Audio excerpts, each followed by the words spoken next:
is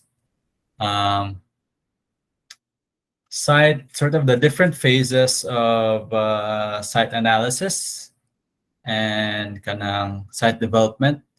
So the first step is the assessment of objectives and stakeholders. I think there's a question. Oh, there. Okay. So what is the first thing we do when we get the site? So it's either site selection or programming. If we're given the site, we just go directly to programming. And then what are the different steps inside the programming? So I'll just go over here. So there are different, basically programming is when you identify the different functions or quote unquote program of the building. And then you list down like what's needed, what's kind of not so needed, and then what are some priorities that you need to focus on. So let's see here. Oh, yeah, sorry, nilipat ko. So we have several sort of methods to programming. Number one is the easiest, goal setting. So basically in your design briefs, there's a set of objectives given to you. And then this is, in real life, this is initiated by or given by the client. And these sort of goals determine the operational and physical requirements, and also kanang what the client's needs from you. So the program emerges from a list of requirements produced from goal setting. Another one is data collection. So this also goes with goal setting. Like you can identify several factors related to project, which include like client goals, market demand, legal context. But for second years, I think you will just focus on kanang client requirements and kanang site context. Maybe sa third year ninyo pag tananog market demand and project budget. And then and the other method is site and context. So just basically going to the site and using even just Google Maps to analyze the site. So you're looking for significant features on the site that you can use. And down here is a sample from a bigger firm now what they need to look out for when they visit the site. So they're looking for kanang they're also taking note of the weather when they visit the site, the temperature. In the Philippines, our temperature kind of like basically stays the same throughout the year, except when it's raining or when it's really hot. And then they're looking for things like organic existing routes or kanang any rivers, natural features on the site that could be taken advantage of, or some features that need to be preserved or even rehabilitated if needed. So if you click on this link, you'll see this whole form from Architects Creating Homes. It's a US-based kanang firm. And then you can see their site visit report form. So these are like tools there for kanang emerging firms or kanang what do you call this? Just basically like startup tools to help people do a site analysis or like site visit. And then the fourth sort of method is user needs and preferences, sort of similar to goal setting, but here the client is the main stakeholder. So this kind of method is used for like residential projects. The users are also considered stakeholders, but the person paying for the construction holds substantial influence on the project. So if you have a group of people, usually the person who pays the most or is the boss is the one you listen to. And then another sort of successful, or not successful, another method for programming is looking at previous successful or unsuccessful projects. So what makes these projects work? That's called looking at design precedents. So we can now analyze patterns of development with the click of a button. Just use the internet and like look for similar building types that have been built, and then what's good about them, what's not good about them, and then incorporate that into your design. So who makes the program? So the program may be prepared by the client, alone or together with the architect and other consultants. For smaller projects like a single detached dwelling, the client would usually have an idea of what they need. No formal programming is necessary. So we'll look at some sample programming outputs here. So the most common one is the bubble diagram and the space matrix. So bubble diagram, as the name suggests, is just a series of like circles, and they are highlighting names, and they are used to sort of identify the like spatial relationship of different kanang functions of the house, for example.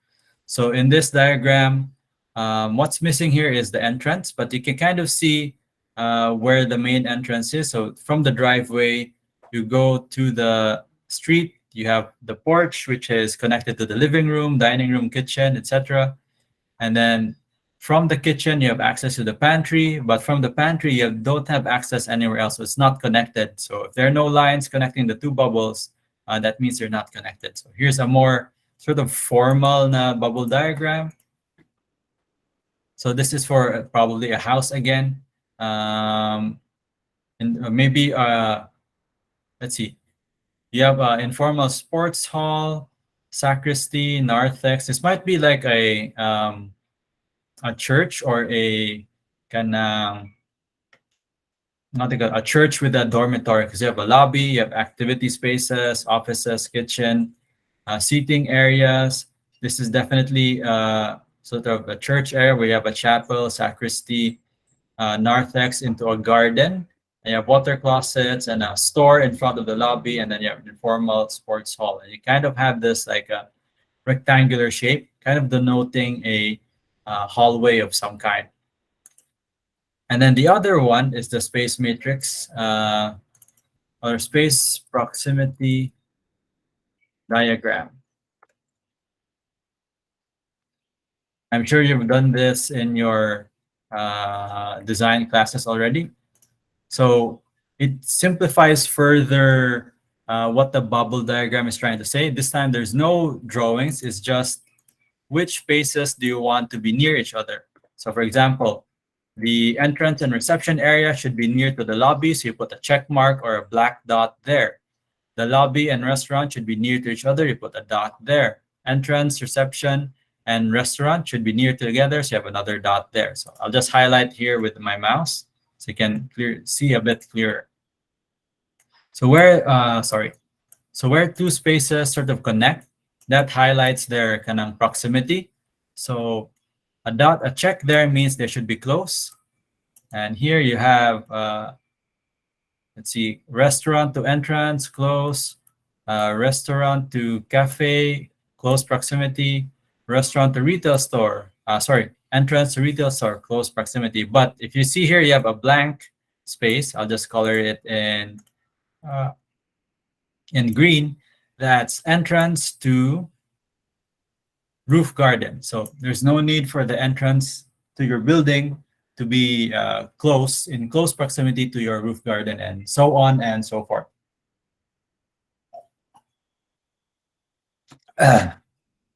Okay. So I think last week you guys mentioned that your project was a house, correct? By house? Mixed-use high-rise building, sir. No, mixed-use high-rise building. Which group was it? Then I house. And then, can I get the design problem again? I think I lost it now. Who sent me the design problem last time?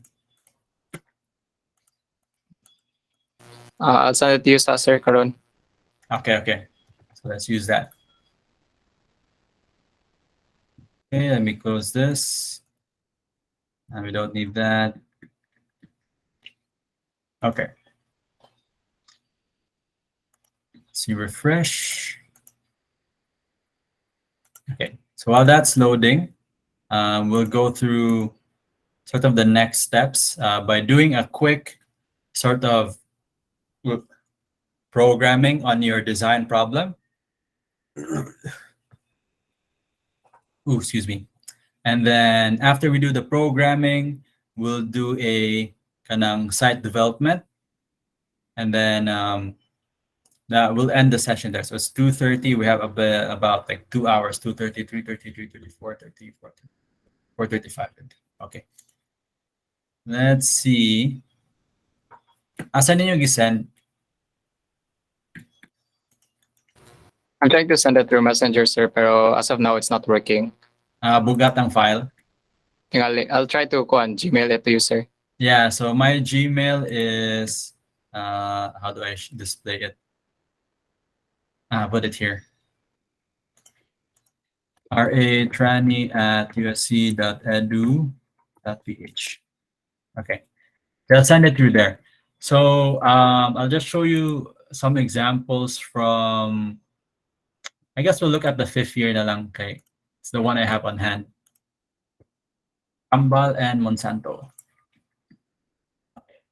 So for this particular project, it is a kanang port facility and park development in Punta Engaño, Lapu-Lapu City. So their site is, I'll just go to the site. This is just some introductions to why they need a port area, port facility. And these are some design precedents that they sort of use as a reference for their design. Like that. Port Miami Cruise Terminal. So that kind of looking at existing buildings and projects, or even past projects that haven't been built, can really give you a lot of ideas to how you can tackle the problem of like whatever building type. So for this case, it's a port facility. So they're looking at different ports in the US, in Singapore, etc. But let's go look at their site first.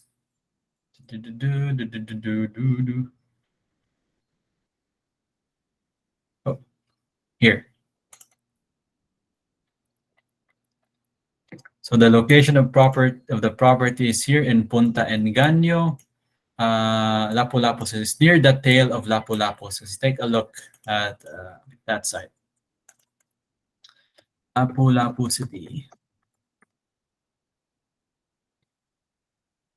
Maps. Anything sent? Nothing has come through. Okay. Maybe here.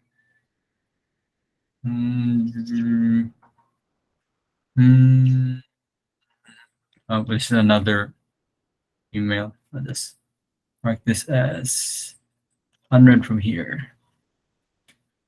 Here. 200. Thank you. I got it.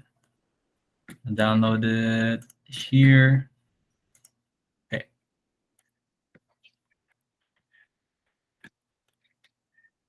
Okay. So it's somewhere here, Kanishan area. If you look at it in, I think Nashay, you have 3D, yeah, but yeah. So it's just on this tail end. So maybe somewhere around here. Like that kind of shape. And if you look at it, there's really nothing there, nothing to compete with. So I think the key factors they need to look at are the soil, the orientation of the site with regards to sun path and wind. And then I think to maintain existing views, there's no competition, and the views are towards the sea, towards the northern side. So let me scroll down a bit here. And then I'll show you their space, their programming and space proximity matrix. It's near the end here. I can also show you a bit of their kanang site analysis, looking at nearby structures. So you see, number 1, we have the Mactan Economic Processing Zone. Number 2, you have the International Airport. So just making sure, just taking inventory of what's around the site. Directly beside the site, there is a lot of residential areas. At the eastern end, you have number 15, Dusit Tani Mactan. I think that's a resort. And also 16 is Artera Hotel and Resort. So what they want to do is have the port facility be near kanang existing infrastructure. So the airport is, I think, about they didn't put a kanang scale bar, but it says here within a 3.7 kilometer radius. So should be within 4 kilometers on airport. So not too bad. You can drive, I think, about what 30 to 40 minutes if walay kontra sa traffic. So it's a good site for a port area because you can have access to the airport. And also, let's see what other things are here. There's beach resort on 10, Chateau by the Sea in 11, Palm Beach Resort. So basically all the beach resorts are here on the eastern end. Then the airport and the sort of economic processing zone is on the western end. And then let me see, asang lang proximity matrix, huh? You have some climate factors here. And then I think I missed it. The only problem with this version, this is still a draft of their book. It's basically just raw data. It's over 240 pages. So I'm trying to get them to reduce it to 100. Anyway, so you have a sun path diagram here. They even enhanced it further to make it more understandable that at 9 a.m., this is where the sun would be approximately like throughout the year. At 12, it's directly above the site. And at 3 p.m., it's somewhere on the western side of the site like this. We also have the windrows diagram, which I will discuss later on next week. I think even today, if we have time. So we heard that our major winds come from the northeast and the southwest, but that is just like an estimate. There's actually several other directions where the wind comes from. So we have majority of our wind comes from the northeast and the north-northeast and the east-northeast direction. So what is north-northeast? It's in between north and northeast, and then etc. So there are 16 directions actually. So north, south, east, west is just the basic starter pack, and this is the advanced sort of directional your advanced kanang compass. So there's 16 points and not the usual 4 or 8. And then the other sort of winds come from southwest and south-southwest directions. So how do you apply this to your building? We'll just discuss that in a bit. I really want to get to that proximity matrix. It's really all the way down here. 47, list of sizes and required spaces. Okay. So when you do your kanang high-rise building, it's a good idea to list down your spaces. And then you can do it like this. This is also a form of programming where they list down the name of the space, the zone, whether it's a public space or a private space, what will the people in that zone be doing. So the berth area is vessel docking and storage, fixtures and equipments required. We have mooring bits and bollards. Standard area is about 450 meters in length. And total area is about 450. So they didn't put in like the quantity of those spaces. It just depends on like what they need. They have typical private vehicles for vehicle parking. How much space is needed per vehicle? That's 12.5 square meters per vehicle. How many parking slots they need? That's determined by the building code. And then they just multiply the number of parking slots with the number of with the area for the vehicle. So you get 4,000 to 6,000 square meters of parking space, and so on and so forth. So they're just listing the space that they need. The next step would be to identify which spaces go together. So they have a proximity matrix map or like diagrams. So just like outdoor relationships, they separate into outdoor and I think indoor as well, and ground transportation. So the berth area is where the boats arrive. The apron area, I think, is where the boats park. Gangways are also kind of similar. The warehouse for all the materials and supplies they need for the port facility, and the waste facility. So if you see here, sorry, my throat's very itchy.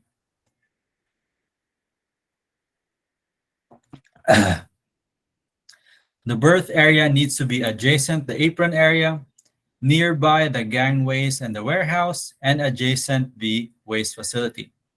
In contrast, the waste facility is adjacent the warehouse, is not related to the gangways, needs to be nearby the apron area, and also is adjacent the berth area. So I think that's pretty straightforward. So it just helps you figure out where everything needs to be.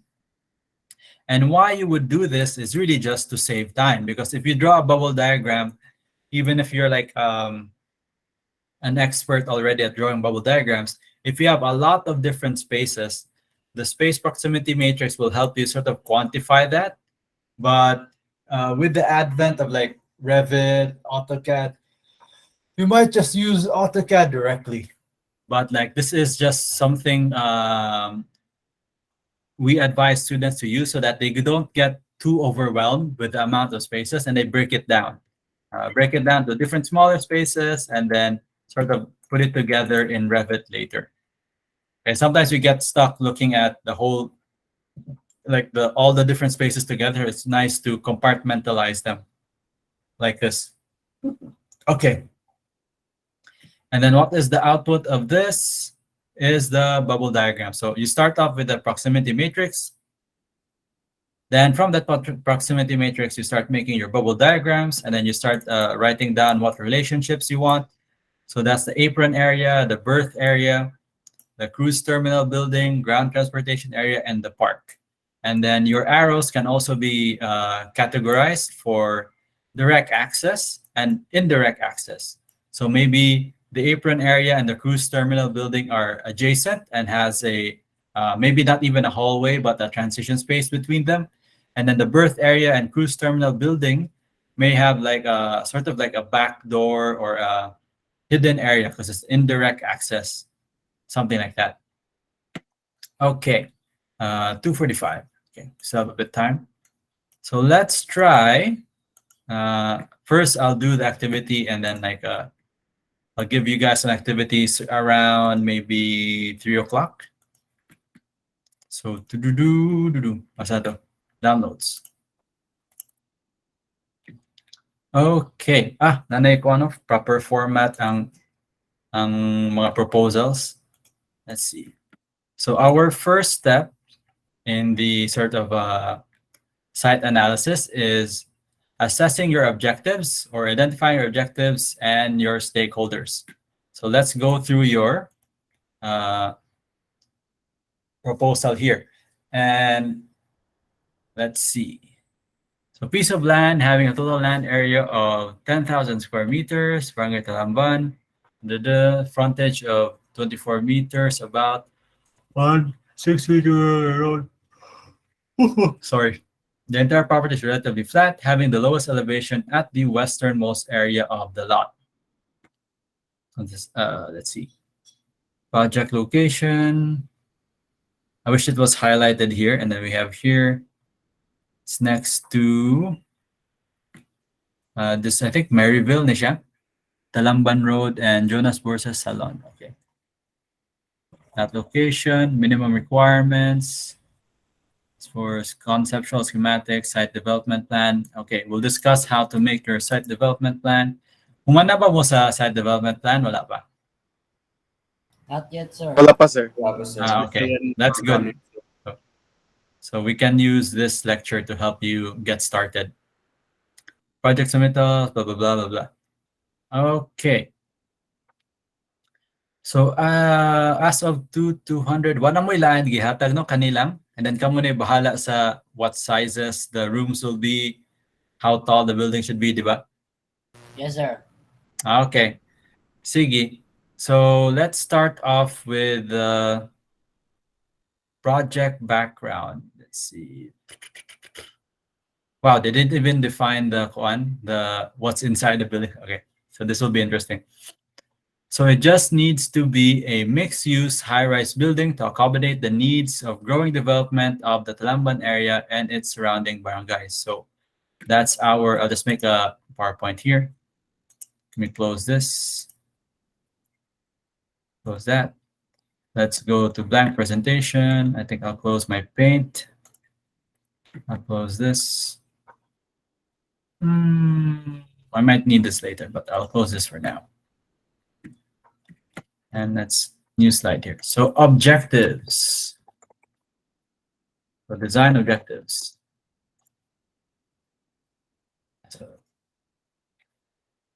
So it must be a mixed-use high-rise building.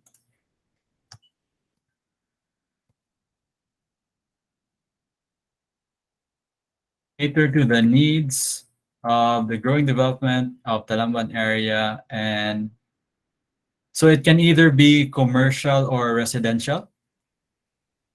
Okay, mixed use Yes. man. Growing needs of Talamban.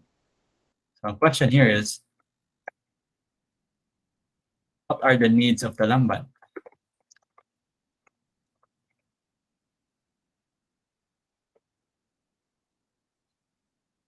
Let's see. Who is our target market? They didn't mention any clients of any kind of the frontage, project location, project performance, other than mood board. They precise 3D flyby, mood board, major models must be supported by a sturdy base. Okay, this is exciting. Pahimon pag mo on physical model. Okay.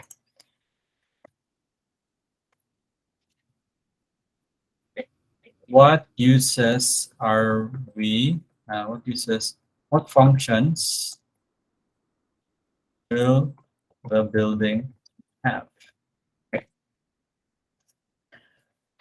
Okay. So let's go to our process over here. So let's have some goal setting. I think every one of you will have different goals based on your experience. Let's see. I'll put a tab here. Goal setting.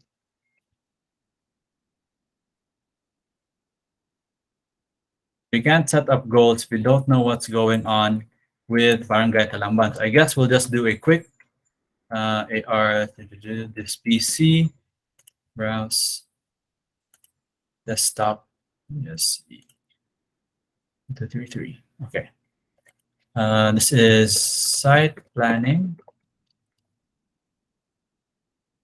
lecture 1. Site development. Okay. So we need to do a bit of background on Barangay Talamban. For me, the first step would be to use philatlas.com. So Talamban, philatlas.com. And also, we might as well look at the site as well. I think number one is really look at the site. And then let's use the internet to describe the situation on the site. Once I notable landmarks, so I can orient myself. Here, I found it. Okay. Let's look at the site, Talamban Road, Barangay Road. And it's kind of, okay, 1, 2, 3, 4, something like this. Something like that.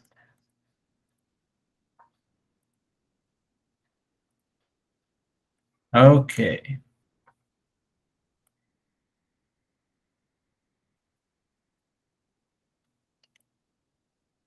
So I use philatlas because it's a statistics site and has like a short description of like population and demographics.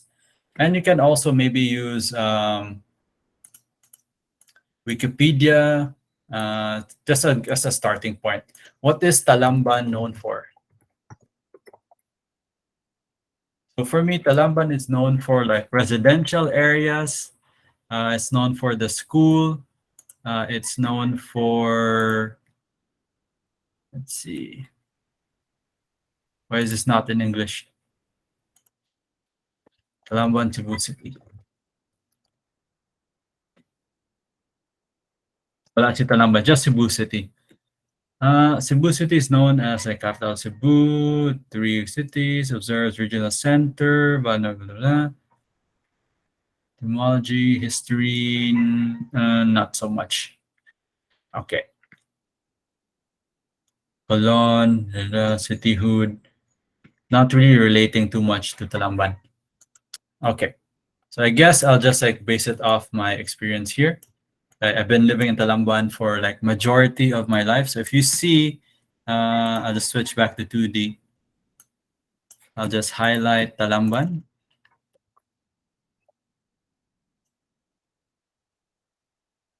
So this is the Talamban area. Let's see what we have here.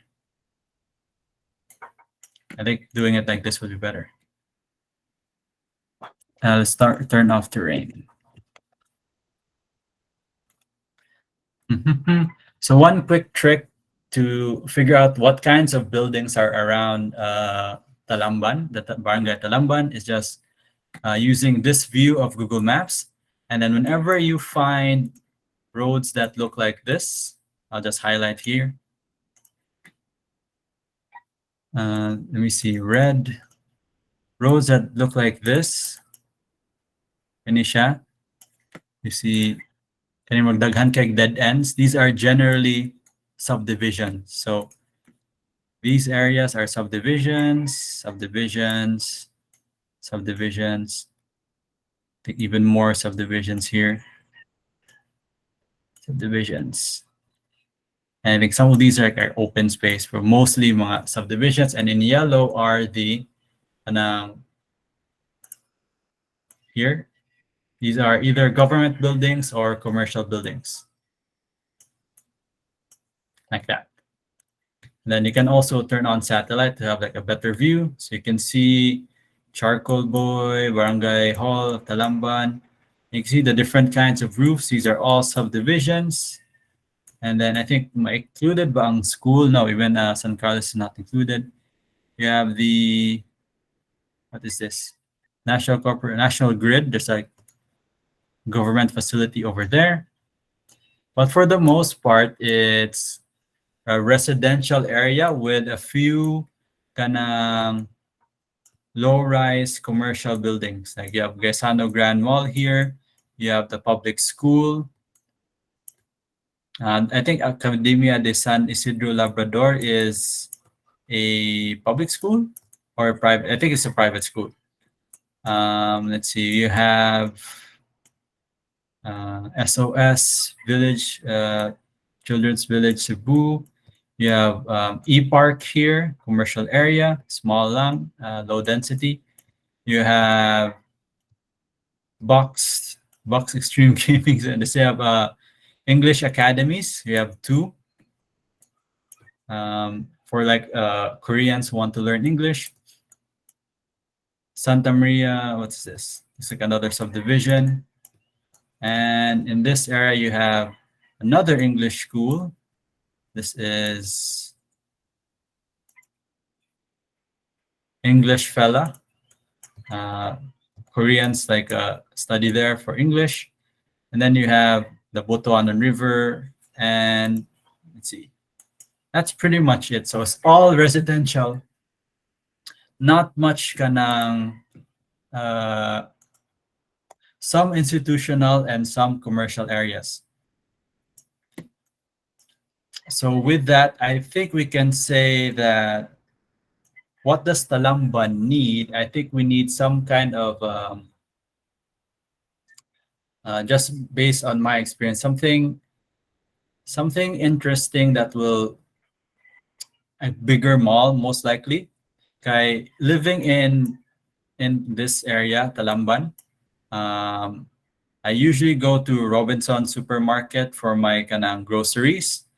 But when I want kanang more choices, I really have to go to either Ayala down here. Where's Ayala? Here.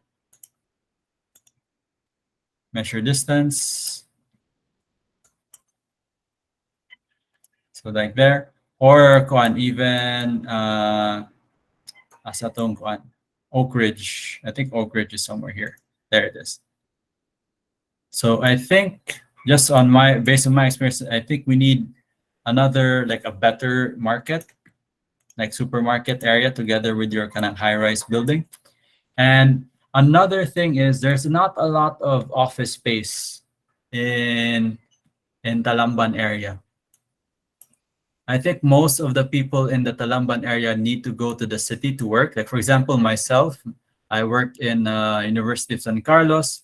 Sometimes I visit other offices in the city center, and I think there really is nothing like office related or very few lang. You can find it here sa mga e-park or some of these smaller commercial areas. So you would want kanang office kanang spaces here. So just with that, like you can also ask your relatives. Heck, you can ask me. So for me, what Talamban needs is a better kanang supermarket supply.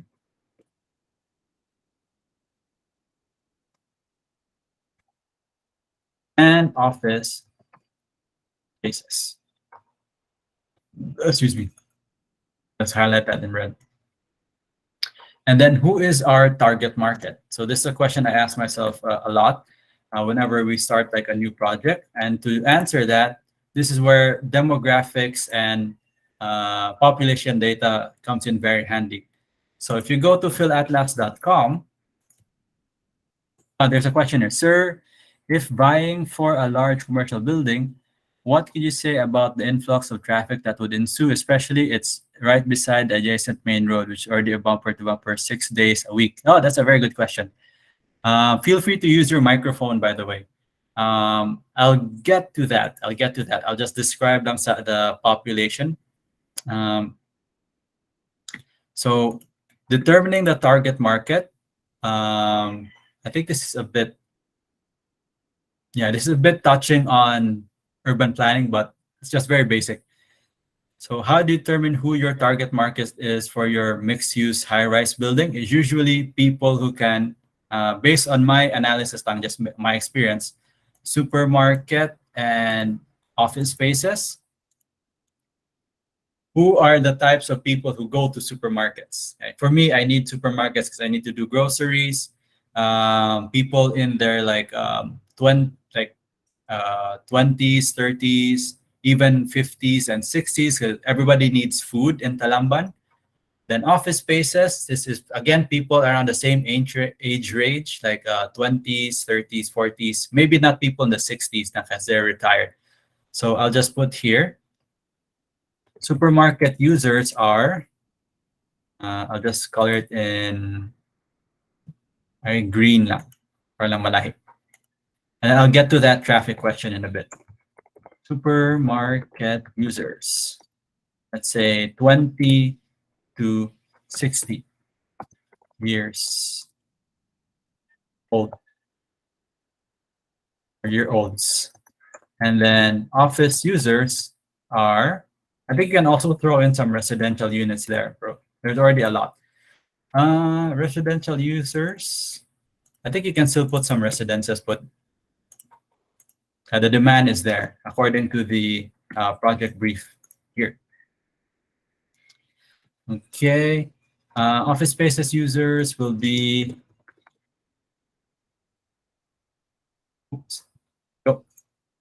20 to 50-year-olds.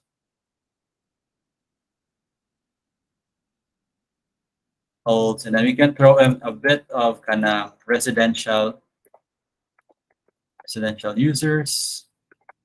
That would be basically young families, most likely. So 0 to, let's say, 30, maybe 40 years old. And I'll show you my logic in a bit. Okay. So how was I able to determine demographics like this? So I didn't have time to put this in the module, so at least go on, I'll just show you. let's see, Greenfield building, Greenfield. Here. Okay, so for my masterals in Sydney, our project was a residential design or residential master plan for a kind of greenfield development.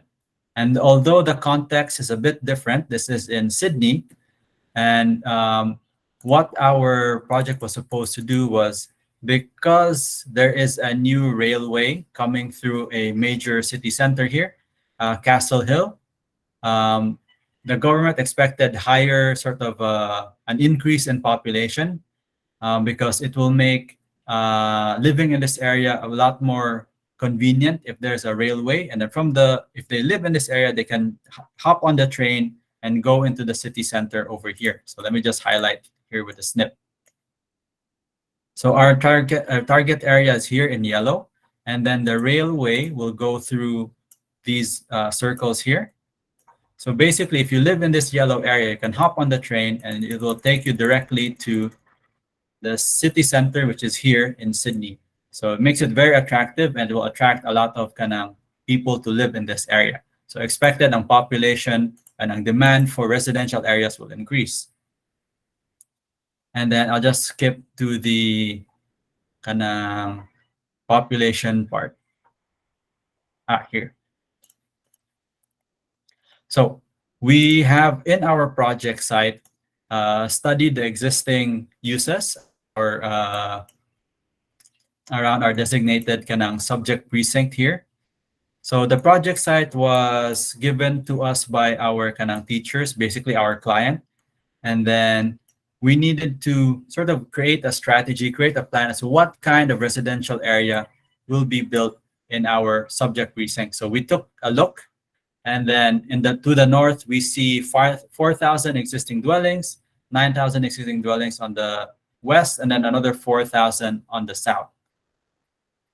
In our project here, it's a mixed-use building. Since we don't have a lot of data, we have to gather data. Just like from my experience, I don't think there's a lot of new developments, but there's a lot of vacant lots, vacant land, basically. So over here, I'll just zoom out a bit more. In the Talamban area, we have Kanisha. You see here, this is a subdivision. It's still very vacant. This is Pristina North subdivision. Here, this is a new subdivision here.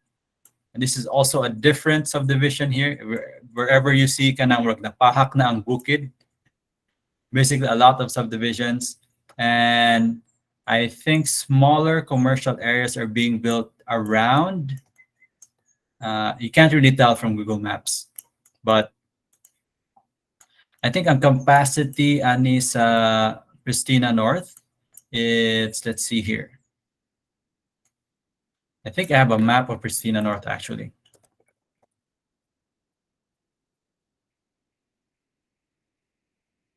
Testimony, what is this? Oh no, it's testimony for something else. I see. Pristina North subdivision, lots map. Okay, so we have something like this. It's very low quality. I'm trying to find a better quality version. Why is it so saturated? Yeah, it's really blown up. I don't know why.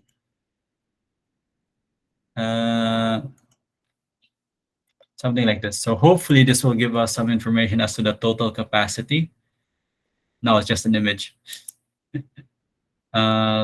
Pristina North subdivisions, lots for sale. Something like that. Let's see. So those are very expensive. 45 million, 58 million, 15 million, 35, but doesn't say the number.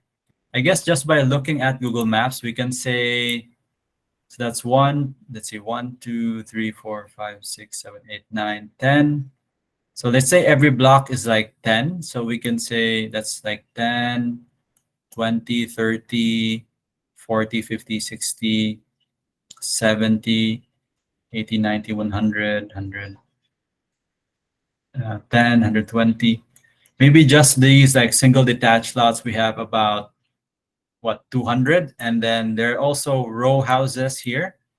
So that's about, I think these are 3 units in one. So 1, 2, 3, 4, 5, 6, 7, 8, 9, 10, 11, 12, 13.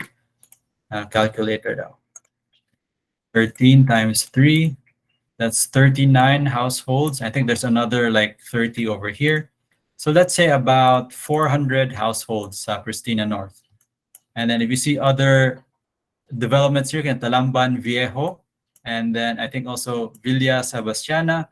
So we can estimate maybe it's kind of outside the border of Talamban, but these residential areas will need will increase demand for office spaces and really will increase traffic along this road. But the benefit of having a mixed-use building here, like so,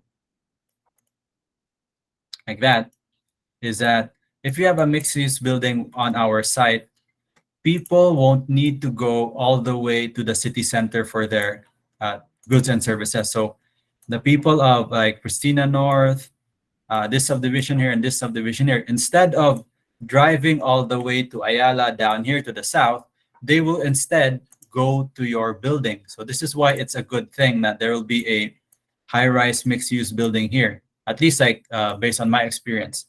If it's done correctly, people won't need to travel all the way down to like Ayala, IT Park, and AS Fortuna, Oak Ridge.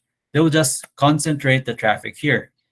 And then what that means is that Talamban Road going to Ayala will have lesser vehicle traffic because everyone will just be traveling here. And then another sort of benefit that is located near these residential areas is that some of them might be encouraged to walk or cycle, especially kanisila sa, what is this subdivision here? Maryville. So if you live in Maryville, it's basically just across your subdivision. Maybe some of you will just kind of walk. So basically, to answer that question, okay, influx of traffic, it may be increased traffic in this area, but that will decrease the traffic in the city. So I think it's still overall a good decision to have something in this a mixed-use building in this area. So I'll just draw that again. So there may be increased traffic here in this road, or down here going to the city, in blue here, this line, there'll be a decrease in traffic. So because all the people will be catered by your building. Something like that. Does that make sense? So if you have further questions, just like type it in here. Okay, going back to my slide. So supermarket users, 20 to 60-year-olds, office users, 20 to 50-year-olds, and then residential users, 0 to 40-year-olds. So basically, they're new families coming into Talamban. So if you have a high-rise building there, it will definitely be cheaper to get a room or an apartment in your high-rise building than a single detached or a lot in, like, for example, Christina North or any of these other subdivisions, which go for like millions now pesos. And then maybe your mixed-use development here will not be millions of pesos, but maybe 500,000 if it's really high end, 500,000, or maybe all the way down to like 100,000. If they're renting, maybe this is somewhere like 50,000 or 100,000 per month, depending on how classy you want it to be. Just for comparison, let's look at Calix in IT Park, one of the more popular one, apartment for rent. Let's see what's available in the listings in Cebu City. So you have apartments that go for 57,000, 23,000, 100,000. This is 3 bedroom is 100,000. This 50,000 is 1 bedroom. Studio at 23,000. So if you can have a kanang 3 bedroom condominium, that's infinitely cheaper than any kind of house. Let's see.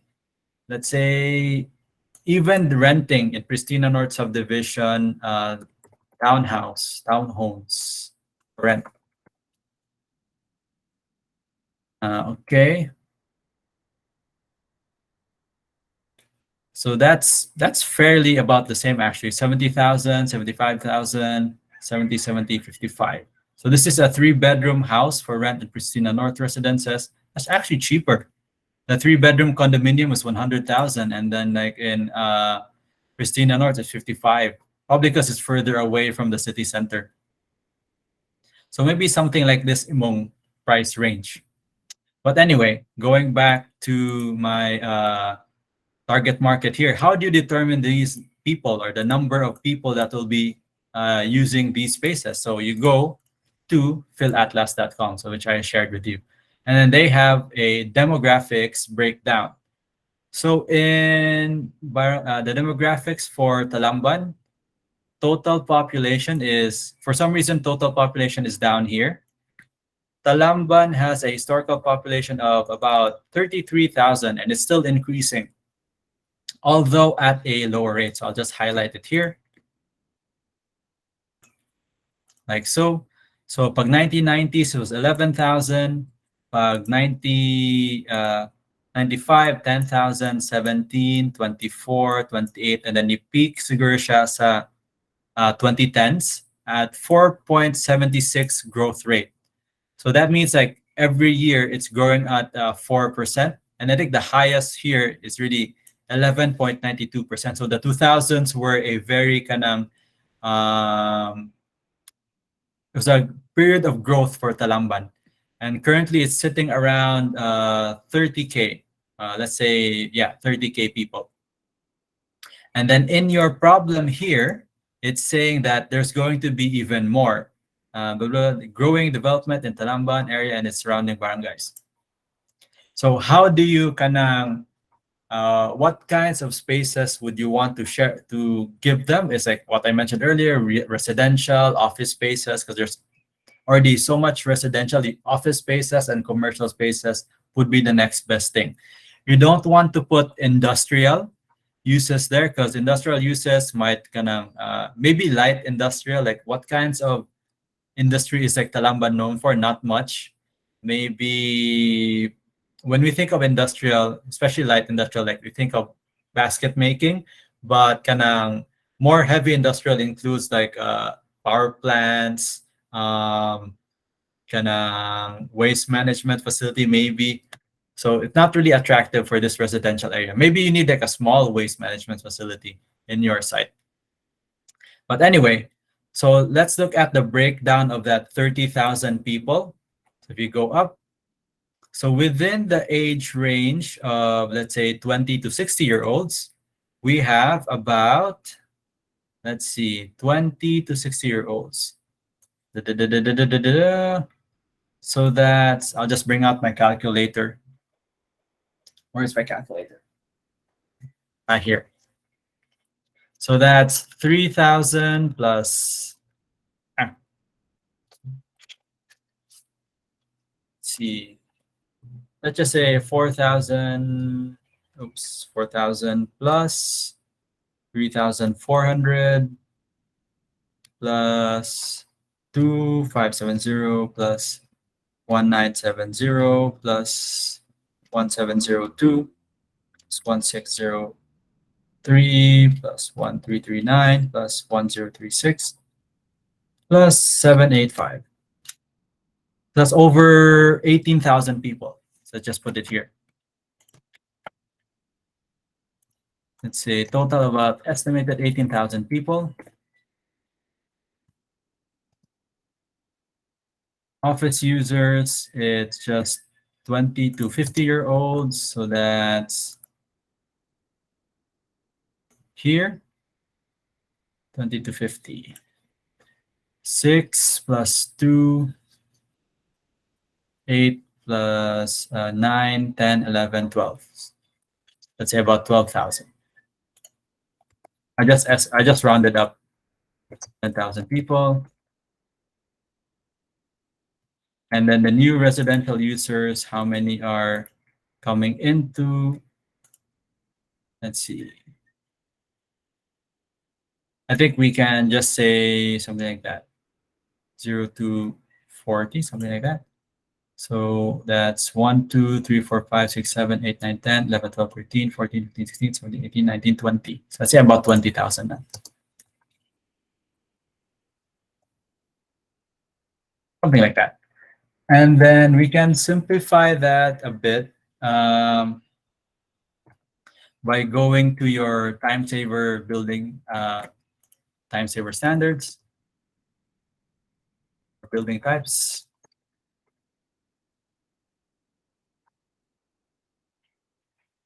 And then you would have recommended sort of sizes for that kind of population. For example, if you look at, let's see here, supermarket, or maybe something that's easier, kanang apartment building. Let's see, restaurants. Let's see.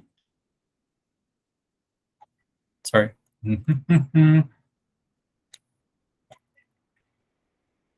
Let's see, housing, the kitchens, kneecap, living rooms, site planning. Sorry, let's see, cultural. Sama ng apartment buildings, government buildings. Sorry, just very gassy today. Excuse me.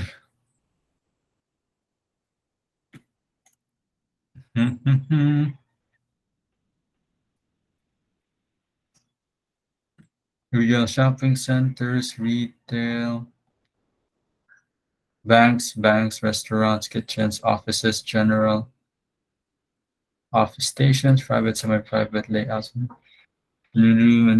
office, automobile, hotels, motels. Okay, it's kind of close. I don't know why they don't have page 870.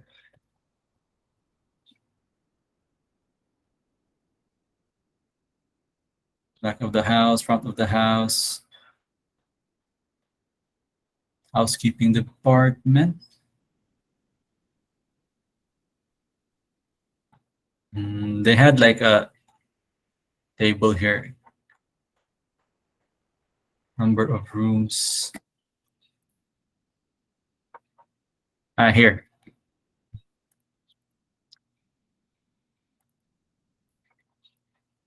Okay. So you're not gonna cater to all of these people. Let's just say we'll cater to like half lang sa. You're not gonna get all of the people in Talamban to move into your or to use your mixed use building. Let's just start like with half siguro. So from 18,000, that will be divided by 2. Oh, that's a lot, 9,000. So I think we only need, let's see, based on this graph, maximum is like 500. Let's say 500 in the guest room. So how much floor area would you need? I think 500 might be even a bit too big for just one building. Let's say around 300 lang siguro. 300, and then square feet is around, let's see, ground floor area for single guest room is about 30 square feet. Why is this meters? Anyway, for 300, building height is about 12. And then if you go to like 1,000 sort of guest rooms, you would reach like 30 or 40. So if high-rise good siya, maybe we'll limit it to 20 lang because I don't think there will be a 30-story building there. Seems a bit excessive. So a safe bet would be 20 stories, and that will be good for about 400 guest rooms. Okay, if that's just a hotel, pero you can put other uses in that hotel. Okay. So something like that. So you have a general idea of how many people are in the Talamban area. So let's see here. So just based on that quick Googling here. So our high-rise building, oh, sorry.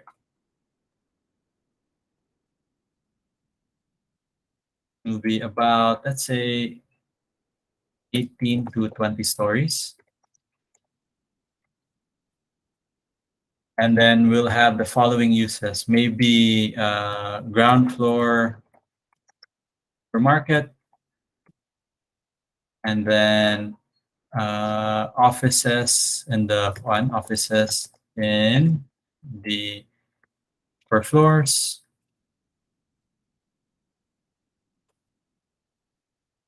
and then residences in the highest floors. Okay, so something like that. Any questions so far? So yes, go ahead. Sir, do you know where we can get a copy of the time saver standards? Oh yeah, I can give you this copy. It's a bit old, pero since we're recording, there are some online websites which I can't say because we're recording. I'll send some samples here. Anyway, I think I'll stop recording here. I'll stop recording here so I can